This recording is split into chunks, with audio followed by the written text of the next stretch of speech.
दक्षिणकालिका ध्यानम् करालवदनां घोरां मुक्तकेशिं चतुर्भुजां कालिकां दक्षिणां दिव्यां वंडमाला विभूषितां सत्यश्चिन्नशिरः खड्ग वामाधोर्धकराम्बुजाम् अभयं वरदं चैव दक्षिणाधोर्धपाणिकम् महामेघप्रभं श्यामं तथा चैव दिगम्बरीं कण्ठावसक्तमण्डाली गलद्रुधिरचर्चितां कर्णावतं शतनीता शवयुग्मभयानकम् घोरदंष्ट्रं करालस्यां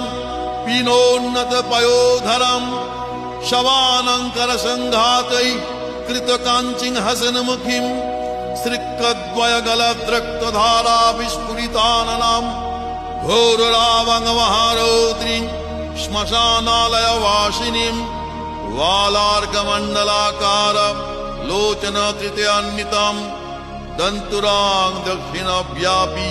मुक्तालम्बिकचोच्चयं शवरूपमहादेव हृदयोपरि संस्थितं शिवाभिर्घोरनाभाभिः